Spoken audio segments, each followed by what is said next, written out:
Hello guys, ನಾನಿವತ್ತು Bidadi tour ಮಾಡ್ತಾ ಇದೀನಿ. ನಮ್ಮ ಬಾಗ್ಲೂರಲ್ಲಿ KEDB ಇದೆಯಲ್ಲ, KEDB ಇಂದ ನನಗೆ ಒಂದು ಪಿಕಪ್ ಸಿಕ್ತು. ಪಿಕಪ್ ತಗೊಂಡು ನಾನು ಹೋಗ್ತಾ ಇದೀನಿ ಬಿಡದಿಗೆ.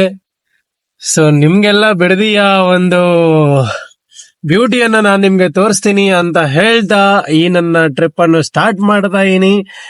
ಸೊ ಬನ್ನಿ ಸ್ನೇಹಿತರೆ, ಹೋಗೋಣ ಬಿಡದಿಗೆ. ಹೇಗಿದೆ ಅನ್ನೋದನ್ನ ಚೆಕ್ ಮಾಡೋಣ ಇವತ್ತು ಬಿಡದಿಯಲ್ಲಿ. ಗೈಸ್, ನನ್ನ ವಿಡಿಯೋ ನಿಮ್ಗೆ ಇಷ್ಟ ಆಗಿದ್ರೆ ದಯವಿಟ್ಟು ಹೋಗಿ ನನ್ನ ಚಾನಲ್ ಅನ್ನ ಸಬ್ಸ್ಕ್ರೈಬ್ ಮಾಡಿ, ಮತ್ತೆ ಶೇರ್ ಮಾಡಿ, ಕಮೆಂಟ್ಸ್ ಮಾಡಿ. ಈ ನಿಮ್ಮ ಒಂದು ಸಣ್ಣ ವ್ಲಾಗರ್ನ ನೀವು ಸಪೋರ್ಟ್ ಮಾಡಿ ಅಂತ ಹೇಳ್ತಾ ನನ್ನ ವಿಡಿಯೋವನ್ನ ನಾನು ಸ್ಟಾರ್ಟ್ ಮಾಡ್ತಾ ಇದೀನಿ. ಸೊ ನಾವು ಸ್ಟಾರ್ಟ್ ಆಗಿದ್ದೀವಿ ಈಗ. ಇಲ್ಲಿಂದ KEDB ಬಾಗ್ಲೂರಿಂದ ನಾವು ಸ್ಟಾರ್ಟ್ ಆಗಿದ್ದೀವಿ. ಸೊ ನಾವು ಹೋಗ್ತೀವಿ ಬಿಡದಿಗೆ.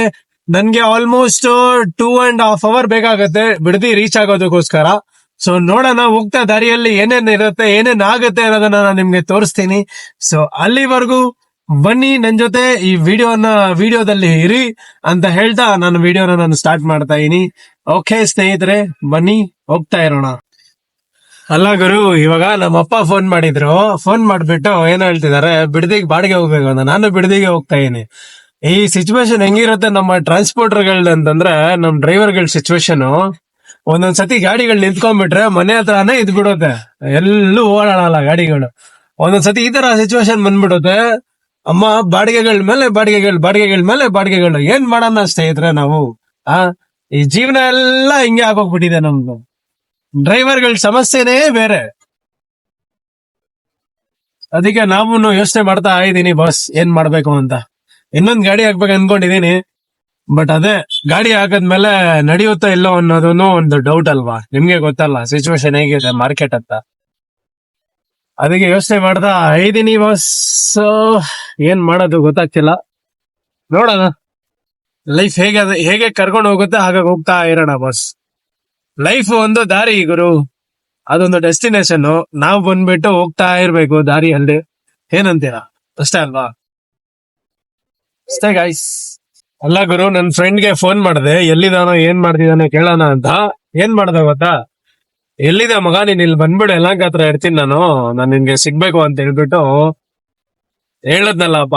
ನಾನ್ ಶಿಸ್ತಾಗ ಹೋಗ್ಬಿಟ್ಟು ಯಲಹಂಕ ಬ್ರಿಡ್ಜ್ ಕೆಳಗಡೆ ಇದ್ಬಿಟ್ಟು ಯೂಟರ್ನ್ ಮಾಡ್ಕೊಂಡ್ ಬಂದೆ. ನಾನು ಅವಾಗ್ಲೇನೆ ಹೇಳಿದೀನಿ, ಮಗ ನಾನು ಆಲ್ರೆಡಿ ಆನ್ ದ ವೇಲ್ ಇದೀನಿ, ಬೇಗ ಬಾ ಅಂತ.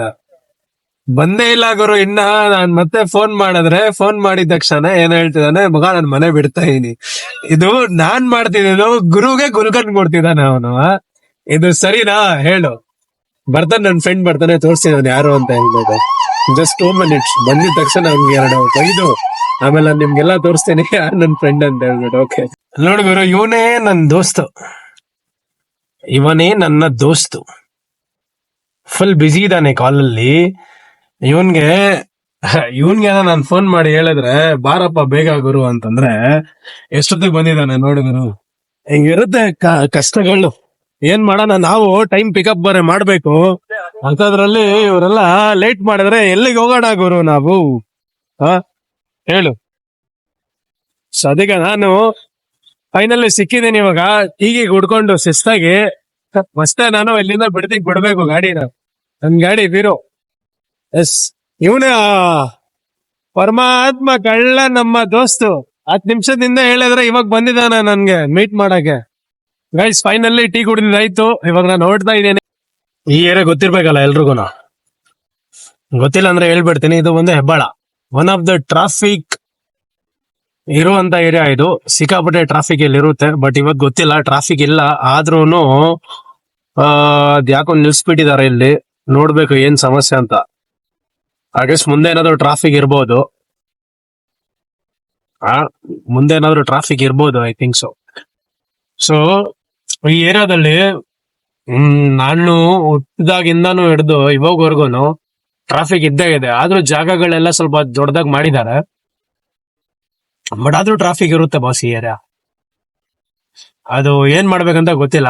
ಇಲ್ಲೇನೋ ಸ್ಟೀಲ್ ಬ್ರಿಡ್ಜ್ ಏನೋ ಬಂದಿತ್ತು ಅನ್ಸುತ್ತೆ. ಅದು ಯಾವ್ದೋ ಕಾರಣದಿಂದ ಮರಗಳು ಕಡಿತಾರೆ ಅಂತ ಹೇಳ್ಬಿಟ್ಟು ಅದನ್ನ ಸ್ಟಾಪ್ ಮಾಡಿಸ್ಬಿಟ್ರು. ಇಲ್ಲ ಅಂದ್ರೆ ಇವಾಗವರೆಗೂ ಸಿಕ್ಕಾಪಟ್ಟೆ ಇಲ್ಲಿ ಬ್ರಿಡ್ಜ್ ಗಳು ಆಗ್ಬಿಟ್ಟಿರ್ಬೋದಾಗಿತ್ತು. ಮತ್ತೆ ತುಂಬಾ ಹಳೆ ಇತಿಹಾಸ ಇದೆ ಬಾಸ್ ಇಲ್ಲಿ ಹೆಬ್ಬಾಳ ರಿಂಗ್ ರೋಡ್ಗೆ. ಒನ್ ಆಫ್ ದಿ ಫಸ್ಟ್ ಮತ್ತೆ ಇನ್ನೊಂದೇನಂದ್ರೆ ಇದು ತುಂಬಾ ಡಿಸೈನ್ ಆಗಿರ್ತಕ್ಕಂಥ ಬ್ರಿಡ್ಜ್ ಇದು. ಮೇಲ್ಗಡೆಯಿಂದ ಡ್ರೋನ್ ಶಾಟ್ ತಗೊಂಡ್ರೆ ಸೂಪರ್ ಆಗಿ ಕಾಣಿಸಿದ ಬ್ರಿಡ್ಜ್ ಇದು. ಎಷ್ಟು ಚೆನ್ನಾಗಿರುತ್ತೋ ಅಷ್ಟೇ ಟ್ರಾಫಿಕ್ ಅನ್ನು ಇರುತ್ತೆ ಬಾಸ್. ಅದಕ್ಕೆ ಹೇಳೋದು where there is a beauty there is a dirty ಅಂತ. ಏನ್ ಮಾಡಕ್ಕಾಗಲ್ಲ ಬಾಸ್, ಅದೆಲ್ಲ ಆಗ್ತಾ ಇರುತ್ತೆ. ನಾವ್ ಸ್ವಲ್ಪ ಹೊತ್ತು ನಿಂತ್ಕೋಬೇಕು, ಆಮೇಲೆ ಹೋಗ್ತಾ ಇರ್ಬೇಕು. ಇದೇ ನಮ್ ಜೀವನ. ಟ್ರಾನ್ಸ್ಪೋರ್ಟ್ ಅಂದ್ರೇನೆ ಟ್ರಾನ್ಸ್ಪೋರ್ಟೇ ಅಂತಲ್ಲ, ಯಾವ್ದೇ ಗಾಡಿಗಳಾಗಿರ್ಬೋದು, ಜೀವನ ಅಂದ್ರೇನೆ ಇಷ್ಟೇ. ಸ್ವಲ್ಪ ದೂರ ಹೋಗ್ಬೇಕು, ಆಮೇಲೆ ನಿಂತ್ಕೋಬೇಕು, ಮತ್ತೆ ಹೋಗ್ಬೇಕು, ಮತ್ತೆ ನಿಂತ್ಕೋಬೇಕು, ಈ ತರ ಇರುತ್ತೆ ಅಲ್ವಾ? ಅಷ್ಟೇ. ಎಳ್ನೀರ್ ಕುಡಿಬೇಕು ಅನ್ಸ್ತು, ಎಳ್ನೀರ್ ಕುಡಿಯಕ್ ಹೋಗ್ತಾ ಇದೀನಿ. ಬನ್ನಿ ಎಳ್ನೀರ್ ಕುಡಿಯೋಣ ಸುಸ್ತಾಗಿ. ಅಣ್ಣ 30 ರೂಪಾಯಿ ಒಂದ್ ಅಂತ ಹೇಳ್ಬಿಟ್ಟು ಹಾಕಿದ್ದಾರೆ ಎಳ್ನೀರು. 30 ರೂಪಾಯಿ ಒಂದ ಅಂತ ಹೇಳ್ಬಿಟ್ಟು ಅಣ್ಣ ಎಳ್ನೀರ್ ಹಾಕಿದ್ದಾರೆ. ಎಳ್ನೀರ್ ಕುಡಿಯಕ್ ಹೋಗ್ತಾ ಇದೀನಿ. ಎಳ್ನೀರ್ ಕುಡಿಯೋಣ ಬನ್ನಿ. ಎಳ್ನೀರ್ ಶಾಪ್ ನೋಡಿ, ಇದೆ ಎಳ್ನೀರ್ ಶಾಪ್ ಅಣ್ಣಂದು. 30 ರೂಪಾಯಿ ಒಂದ್. ಅಣ್ಣ ಒಂದ್ ಎಳ್ನೀರ್ ನೋಡಿ ಅಣ್ಣ, ಪೇಪರ್ ಗಂಜಿ ಇರ್ಲಿ. ಶಿಸ್ತಾಗಿ ಎಳ್ನೀರ್ ಕೊಡ್ಬಿಟ್ಟು ಮಸ್ತ್ ಗಾಡಿ ಓಡಿಸ್ಕೊಂಡು ಹೋಗ್ತಾ ಇರೋದು ಇವಾಗ. ಪೇಮೆಂಟ್ ಮುಗಿಸ್ಕೊಂಡು ಶಿಸ್ತಾಗಿ ನಾನ್ ಬಂದೆ ಗಾಡಿಯಲ್ಲಿ ಕುತ್ಕೊಂಡು ಓಡೋದಕ್ಕೋಸ್ಕರ. ಎಲ್ಲಿಟ್ಟಿದ್ದೀನಿ? ಮರ್ತೋಗ್ಬಿಟ್ಟು ಏನ್ ಮಾಡೋಣ ಹೇಳಿ ಸರ್. ಫೈನಲ್ಲಿ ನಾವು ಕೆಂಗೇರಿಗೆ ರೀಚ್ ಆಗ್ಬೇಕ್ರಿ boss. Finally we have reach to Kengeri. ಇಲ್ಲಿಂದ ಒಂದು 10-15 ಕಿಲೋಮೀಟರ್ ಅನ್ಕೊಳ್ಳಿ ಬಿಡ್ದಿ. ಹೌದು, ಜಸ್ಟ್ ನಾವು ರೀಚ್ ಟು ಕೆಂಗೇರಿ. ಕೆಂಗೇರಿಗಂತೂ ರೀಚ್ ಆದ್ರಿ ಇವಾಗ. ಕೆಂಗೇರಿಯಲ್ಲಿ ಸಿಕ್ಕಾಪಟ್ಟೆ ಟ್ರಾಫಿಕ್ ಇರ್ಬೇಕಾಗಿತ್ತು, ಬಟ್ ಬೈ ಮಿಸ್ಟೇಕ್ಲಿ ನನ್ನಷ್ಟು ಅದೃಷ್ಟ ಚೆನ್ನಾಗಿದೆ ಇಲ್ಲೋ ಟೈಮ್ ಚೆನ್ನಾಗಿದೆಯೋ ಗೊತ್ತಿಲ್ಲ, ಆರ್ ಈ ಟೈಮಲ್ಲಿ ಅದಿರೋದಿಲ್ವೋ ಅಂತಾನು ನಮ್ಗೆ ಗೊತ್ತಿಲ್ಲ. ಬಟ್ ಟ್ರಾಫಿಕ್ ಅಂತೂ ಸಿಕ್ಕಾಪಟ್ಟೆ ಕಡಿಮೆ ಇದೆ. ಜಸ್ಟ್ ಒಂದ್ ಸಿಗ್ನಲ್ ಬಿಟ್ಟಿದ ತಕ್ಷಣ ವಿ ಕ್ಯಾನ್ ಗೋ. ಇದೆ ನನ್ನ ಹತ್ರ ಇದೆ ಅಕ್ಕ ನೋಡಿ, ಒಳ್ಳೆ ಬ್ರಾಂಡೆಡ್ ಇಟ್ಟಿದ್ದೀನಿ ನಾನು ಬಟ್ಟೆ. ಇಲ್ಲಲ್ಲ ಚಿಲ್ಲರೆ ಯಾರು ನಾವು ಸಹಾಯಕ್ಕೆ ಅಂತ ಬಂದ್ಮೇಲೆ ಸಹಾಯ ಮಾಡ್ಬೇಕಪ್ಪ. ಅದು ಡ್ರೈವರ್ ಲಕ್ಷಣ. ಯಾಕಂದ್ರೆ ನಮ್ಗೂನು ಸಹಾಯ ಬೇಕಲ್ವಾ. ಕರ್ಮ ಅನ್ನೋದಿದೆಯಲ್ಲ, ಅದು ಯಾವಾಗ್ಲೂ ಸಾಥ್ ಕೊಡುತ್ತೆ. ನೀವ್ ಒಳ್ಳೇದ್ ಮಾಡಿ ನಿಮ್ಗೆ ಒಳ್ಳೇದ್ ಸಿಗತ್ತೆ, ನೀವ್ ಕೆಟ್ಟದ್ ಮಾಡಿ ನಿಮ್ಗೆ ಕೆಟ್ಟದೇ ಆಗತ್ತೆ. ಅದಕ್ಕೆ ಯಾವಾಗ್ಲೂ ಟ್ರೈ ಮಾಡಿ ಲೈಫ್ ಅಲ್ಲಿ ಒಳ್ಳೇದನ್ನೇ ಮಾಡಕ್ ಟ್ರೈ ಮಾಡಿ ಅಷ್ಟೇ.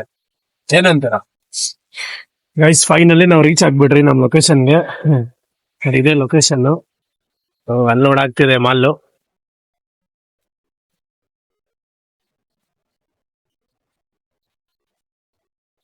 ಫೈನಲಿ ರೀಚ್ ಆಗಿ ಬಿಡದಿಗೆ ಇವಾಗ ಜಸ್ಟ್ ಅನ್ಲೋಡ್ ಮಾಡ್ತಾ ಇದೀನಿ. ಅನ್ಲೋಡ್ ಮಾಡೋ ಟೈಮಲ್ಲಿ ಏನಾಯ್ತು ಗೊತ್ತಾ, ಒಂದು ಸ್ಮಾಲ್ ಒಂದು ಫನಿ ಅಂತಾನು ಹೇಳ್ಬೋದು, ಇಲ್ಲಾಂದ್ರೆ ಸೀರಿಯಸ್ ಅಂತಾನು ಹೇಳ್ಬೋದು. ಒಂದು ಇನ್ಸಿಡೆಂಟ್ ನಡೀತು. ಏನ್ ಇನ್ಸಿಡೆಂಟ್ ಅಂತಂದ್ರೆ, ನಾನು ಏರ್ಟೆಲ್ ಬಿಲ್ ಪೇ ಮಾಡ್ಲಿಲ್ಲ. ಅದಕ್ಕೋಸ್ಕರ ಅವ್ರು ಏನ್ ಮಾಡಿದಾರೆ ಏರ್ಟೆಲ್ ಅವರು ಅಂದ್ರೆ, ನಂದು ಔಟ್ ಗೋಯಿಂಗ್ ಕಟ್ ಮಾಡಿ ಬಿಸಾಕಿದ್ದಾರೆ. ನೆಟ್ ಇಲ್ಲ, ಏನು ಇಲ್ಲ. ನೆಟ್ ನೋಡ್ದಿರಾನೆ ಹಂಗೆ ಗೂಗಲ್ ಮ್ಯಾಪ್ ಅಲ್ಲಿ ನೋಡ್ಕೊಂಡು ಲೊಕೇಶನ್ ಬಂದಿದ್ದೇನೆ. ಗ್ರೇಟ್ ಅಲ್ವಾ? ಅದಕ್ಕೆ ಹೇಳೋದು ಡ್ರೈವರ್ ಅಂತ. ಡ್ರೈವರ್ ಆಗಿ ಸ್ಮಾರ್ಟ್ ಆಗಿರ್ಬೇಕು, ಸರಿನಾ? ಸ್ಮಾರ್ಟ್ ಆಗಿರಿ. ನಿಮ್ಗೆ ಗೊತ್ತಾಗತ್ತೆ, ಇಲ್ಲಾಂದ್ರೆ ಸುಮ್ನೆ ಟೈಮ್ ಪಾಸ್ ಆಗಿ ಟೈಮ್ ವೇಸ್ಟ್ ಆಗ್ಬಿಡುತ್ತೆ ನಿಮ್ದು. ಸೊ ಅದಕ್ಕೆ ಇಷ್ಟು ಹೇಳ್ತಾ ನನ್ನ ಬಿಡದಿಯ ವ್ಲಾಗ್ ನಾನು ಹೆಮ್ಗೆ ಎಂಡ್ ಮಾಡ್ತಾ ಇದೀನಿ. See you, take care. ಮತ್ತೆ ನೆಕ್ಸ್ಟ್ ವಿಡಿಯೋದಲ್ಲಿ ಸಿಗೋಣ. ಅವಾಗಿನವರೆಗೂ ಈ ವಿಡಿಯೋನ ನೋಡಿ ಎಂಜಾಯ್ ಮಾಡಿ, ಫೀಲ್ ಫ್ರೀ, ಎಂಜಾಯ್. ಮತ್ತೆ ನನ್ನ ವಿಡಿಯೋನ ಸಬ್ಸ್ಕ್ರೈಬ್ ನನ್ನ ಚಾನಲ್ನ ಸಬ್ಸ್ಕ್ರೈಬ್ ಮಾಡೋದಕ್ಕೆ ಮಾತ್ರ ಮರಿಬೇಡಿ ಯಾರು. ದಯವಿಟ್ಟು ಸಬ್ಸ್ಕ್ರೈಬ್ ಮಾಡಿ. ಸಣ್ಣ ವ್ಲಾಗರ್, ಸಪೋರ್ಟ್ ಮಾಡಿ, ಬೆಳೆಯೋದಕ್ಕೆ ಸಪೋರ್ಟ್ ಮಾಡಿ. ನಿಮ್ಮಂತರ ಸಪೋರ್ಟ್ ನಮ್ಗೆ ಬೇಕಾಗಿದೆ ಅಂತ ಹೇಳ್ತಾ ನನ್ನ ಈ ವ್ಲಾಗ್ನ ಎಂಡ್ ಮಾಡ್ತಾ ಇದೀನಿ. See you guys, take care. Jai Hind, Jai Karnataka ಮಾತೆ.